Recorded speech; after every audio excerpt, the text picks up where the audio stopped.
তো বন্ধুরা আজকে ফার্স্ট টাইম আমি এই যে ডিমের অমলেট বানাবো। তার জন্য দেখো এরকম কেটে নিয়েছি, এরকম পেঁয়াজ, লঙ্কা আর এই যে ডিম, আর এখানে হচ্ছে নুন আর এই যে তেল। এই বাটির মধ্যে ভাঙবো আর এখানে বানাবো। আজকে ফার্স্ট টাইম, জানি না কি করব, আমি জীবনে কোনোদিন বানাইনি অমলেট। তো আজকে দেখা যাক কি হয়। তো কি করবো, এটাকে আগে রাখিয়ে দিয়ে আর পুড়িয়ে দেবো। তো প্রথমে গ্যাসটা জ্বালিয়ে নেবো। গ্যাসটা জ্বালিয়ে নিলাম, তারপরে এটা বসিয়ে নেবো। বসিয়ে হালকা করে একটু গ্যাসটা বাড়িয়ে দেবো।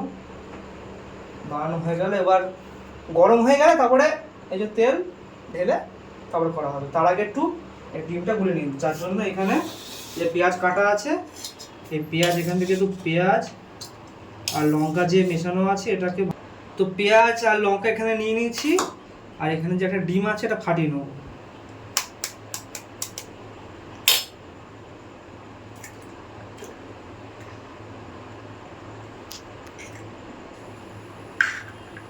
নিয়ে নিলাম, আর এখান থেকে নুন নিয়ে নেবো পরিমাণ মতো।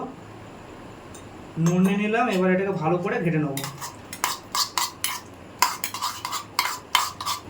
প্রথমবার তো তাই জন্য একটু গন্ডগোল হচ্ছে, কারণ পেঁয়াজগুলো একটা বড় বড় কেটে ফেলেছি, কাটতে তো ছোটো ছোটো। তো ভালো করে ঘেটে নিলাম। এদিকে কড়াই হয়ে গেছে গরম, এবার এই তেলটা ঢেলে দেবো কড়াইয়ে।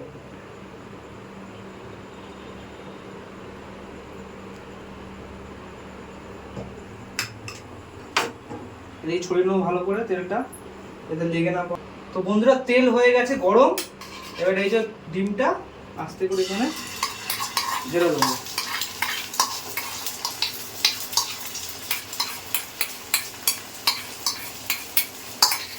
তো এক সাইড হয়ে গেছে, ডিম ভাজা কমপ্লিট।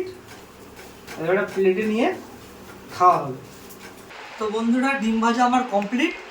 তো ফার্স্ট টাইম ডিম ভেজেছি, তোমরা কেমন হয়েছে জানিও। দেখো এরকম একটা একটু মানে হালকা ভেজেছি, একটা কড়া ভেজেছি।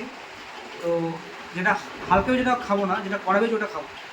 এই যেরকম কাটালাম, কাটিয়ে এরকম ঠিক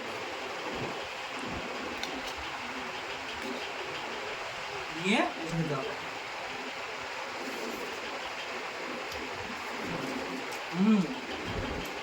ফার্স্ট টাইম ভেজেছি, কিন্তু আমার মনে হয় ঠিকঠাকই হয়েছে। তো কাল এরকম নিজেরা করে খাও, ফার্স্ট টাইম অবশ্যই কমেন্ট করে জানিয়ে কিন্তু।